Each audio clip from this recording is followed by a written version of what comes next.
Polls now continue to tighten. Just a week before the election, Joe Biden is letting his former boss, Barack Obama, do the campaign's heavy lifting for him. He's too tired, sending the former president down to Florida earlier today. And of course, Barack and Joe are still trying to rewrite history when it comes to their record on the economy. Take a look. He, in fact, inherited the longest streak of job growth in American history. But just like everything else he inherited, he screwed it up. Black unemployment hit almost 17% during the Great Recession 10 years ago. And through a lot of hard work, Joe Biden and I helped get it down. And it kept on going down. Not because Trump did anything. No, you had left after 8 years, 13 million more Americans on food stamps, 8 million more in poverty, lowest labor participation rate since the 70s, worst recovery, your 8 years, Mr. Obama, since the 40s, lowest home ownership rate in 52 years, and you took on more debt than all 43 presidents before you combined. Donald Trump, he set record low unemployment for every demographic, African Americans, Hispanic Americans, every minority group in the country. Opportunity zones, he's the one that took care. He's now got the Platinum Plan. He took care of historically black colleges in ways that you guys never did. Criminal justice reform, police reform, none of that did you guys do in 8 years. But President Trump, in fact, did all of that. And the lowest black unemployment record after record shattered. So they presided over the worst recovery since the 1940s, as we just mentioned. Now, moving on, ask yourself, do you want to return to the failed policies of Barack and Joe, or another economic boom under the president's America First agenda? Joining us now, nationally syndicated radio talk show host Larry Elder, civil rights attorney Leo Terrell. They're going to be doing a show together, as per my idea, on Fox Nation, which I'm very happy about. Leo 2.0 has been out campaigning for the president, and Larry, I don't know why you're not with him. It needs to be a tag team here. Larry should be campaigning out there in the battleground state. Where? I've been campaigning. Maybe my invitation got lost. My invitation got lost in the mail. You don't need an invitation to go out there and support the president. You don't need an invitation. But let me tell you this, Sean. Leo, I'm doing it I do it every day for 3 hours on my radio program with my callers, with my videos. I'm out there, bro. I'm out there. I agree, but you know what? When you're out there with the people in Ohio and Michigan and North Carolina, you can sense the enthusiasm. Larry, look what you created in Leo 2.0. All right, Leo, tell us what's going on the ground. I'll tell you exactly what's going on the ground. And let me be clear. What Barack Obama is trying to do, he's trying to apologize for Joe Biden's absenteeism for the last 47 years. And that doesn't work. People get it. But I'll tell you what's going on the ground is that people are resonating with President Trump as it relates to the Platinum Plan. And people of all different colors. I'm telling you, Sean, that Donald Trump, and I heard those two posters. Those two posters are talking about the swing towards Trump, especially among blacks and people of color, that they're moving towards Trump. And I think he's going to have the highest number of black participation voting for Donald Trump. One last point.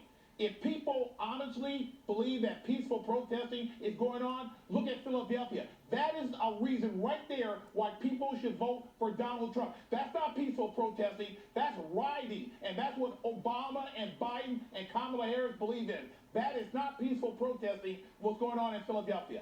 Well, by the way, we're going to get to some video of that in a moment. We can big little that too, a story we're covering. You watch Tony Bobulinski. We're going to get to that in a second, Larry Elder, but we already knew about the corruption. Quid pro quo Joe, zero experience Hunter, Burisma. We knew about the Russian oligarch, the first lady of Moscow, and the $3.5 million wire transfer, or the Kazakhstan oligarch and that wire transfer, and the $1.5 billion deal with China. We've known all of this. Now, Tony Bobulinski, in the interview with Tucker tonight, brings forward that Joe knew the whole time, which, by the way, makes a little more sense than Joe saying, I don't know anything, when in fact these are huge business deals that are being made, and he's the one demanding the firing of the prosecutor investigating his zero-experience son. Well, it's a huge deal that the media, as you know, is overlooking. But I want to get back to the record that Obama presided over. Forget about your talking point. Forget about my talking point, Sean. What about Tavis Smiley? It's hard to get a more hyper-lefty guy than Tavis Smiley. And he said by every major economic metric, under Obama, the black economy has gotten worse. I remember during his term, Emanuel Cleaver, the chairman of the Congressional Black Caucus, said, black unemployment is so high, if it were a white person in the White House, we would be marching on the place. The gap between white households and black households got wider, and about between 2010 and 2013, Sean, black net worth fell 30%. 3-0. Why? Because so many black people lost their home during the Great Recession. They wouldn't have had the homes but for stupid progressive policies that have been enacted and pushed by people like Barack Obama that basically said anybody who could fog up a mirror should get a home. So a lot of people who would have been better off renting bought homes because they were duped into doing so because of the carrot and stick we put on banks and lenders to change lending criteria. All of this is a progressive agenda to redistribute wealth from Party A to Party B that hurt the very people that they claim that they care about. Well, we talked to Robert Cahaly, we talked to Matt Towery. All these polls, these are not outliers, Leo. Massive increase in support for Donald Trump among African Americans, Hispanic Americans. Will those translate into votes? Absolutely. Yeah, let me tell you right now, I think it all started when a guy named Leo Terrell came on Sean Hannity's show and said he's going to vote Republican for the first time. There's been a mass exodus from Democrats going to the Republican Party. And the Platinum Plan, the more people understand what that plan is, $500 billion of cash infusion. The bottom line is this. Leo Terrell has brought thousands of blacks to vote for Donald Trump. He's going to get the highest number of black votes ever for a Republican. Ever. All right, I'm going to let you guys go. We're going to go back. By the way, we are watching live video. We'll get to this in a minute. Looting going on in Philadelphia. First, we go back to the president. Massive crowd. His third rally of the day in Omaha, Nebraska. That means those cameras are going 29,000 people, they say. 29,000. Yeah. You know who spoke today?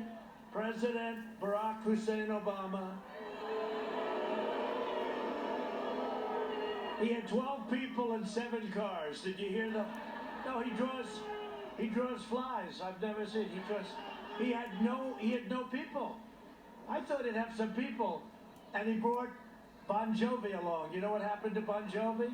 They increased the crowd by 22 people. Can you believe it? And then Joe spoke and that crowd left.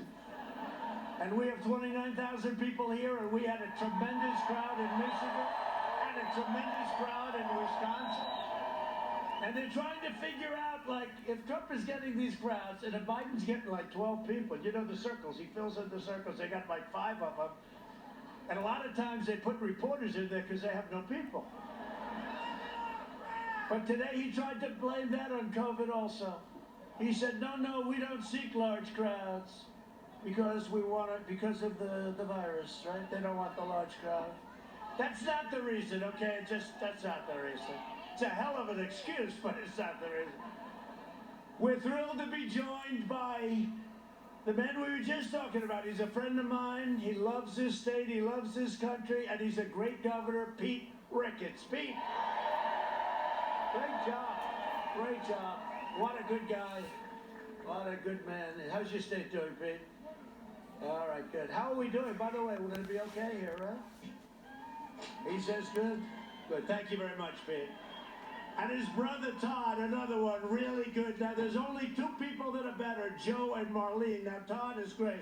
But they will both admit Joe and Marlene are better, right? And you're here. Hi, Joe. I like the hat. Hi, Joe. You got to be proud of your boys. They're doing a great job. Thank you very much. Thank you very much. Great family. Here as well, the President's rally back in a few minutes as he introduces local officials. Also breaking tonight, serious allegations, voter fraud, possibly illegal ballot harvesting schemes uncovered by Project Veritas involving so-called ballot chasers, reportedly caught on tape, coercing Texas voters to switching their votes from Republican to Democrat. In the video, the woman who is allegedly a Republican consultant working for a Republican House candidate is seen convincing a voter to change her selection to the Democrat away from John Cornyn. We have not independently verified it, but you take a look, you get to decide yourself. Now, you know, on here, you chose a Republican, not a Democrat, right? Can I do that? You can vote for whoever you want, but our conversation that we had, you said you were voting for Hager because you were going straight Democrat. So that way you're voting for the straight Dem. She didn't vote for who we wanted her to vote for. That right there is against the law for me to tell her, like, you realize you voted for. You're not supposed to say nothing. This is what you call flipping people. What I do begin with the balance when he was with me, that's illegal. I can go to jail. So I'm a little apprehensive to tell somebody, you know what I'm doing. That's the type of behavior the media mob and Democrats don't say doesn't even exist. Now, the Texas Attorney General says he is investigating the GOP candidate Mario Garza, telling Fox News he welcomes a full investigation. And Project Veritas's own James O'Keefe told me that that person is a never-Trumper. But also breaking tonight, more explosive developments surrounding the corrupt Biden Business Bureau and more revealing messages exposing how Joe and Hunter Biden were leveraging their last name to sell out to America's adversaries and get rich the entire way. Because just last hour, former Hunter Biden business partner Tony Bobulinski sat down with our own Tucker Carlson and exposed not just massive conflict of interest and shady dealings, but serious potential criminality. Take a look for yourself. Why at 10:38 on the night of May 2nd would Joe Biden take time out of his schedule to sit down with me in a dark bar at the Beverly Hilton, sort of positioned behind a column so people couldn't see us, to have a discussion about his family and my family and business at a very high level, where Jim Biden sat and Hunter Biden participated in. I'm irrelevant in this story. They weren't raising money from me. There was no other reason for me to be in that bar meeting Joe Biden than to discuss what I was doing with his family's name in the Chinese CFC. The former vice president has said he had no knowledge whatsoever of his son's business dealings and was not involved in them at all. But this sounds like direct involvement in them. Yeah, that's a blatant lie. When he states that, that is a blatant lie. And Hunter introduced me as, this is Tony, Dad, the individual I told you about that's helping us with the business that we're working on and the Chinese. In that email, there's a statement where they go through the equity. Jim Biden's referenced as 10%, doesn't say Biden, it says Jim. And then it has 10% for the big guy held by H. I 1,000% sit here and know that the big guy is referencing Joe Biden. Now, we also already knew about Burisma, and of course, you must fire the prosecutor investigating my son with no experience in Ukraine, oil, energy, gas, then the Russian oligarch, $3.5 million wire transfer, the Kazakhstan oligarch, the $1.5 billion deal with China, then the $100,000 shopping spree. The more it appears, though, Hunter Biden wasn't just using his father's diplomacy to get rich, but also acting as an unregistered foreign agent, which would be a crime. What did Joe Biden know, and when did he know it? And he claimed that he never spoke to his son about business dealings. Well, we just saw overwhelming evidence that that's a lie. Here to break it all down, the legal issues, Wall Street Journal's Kimberly Strassel, along with Fox News legal analyst Greg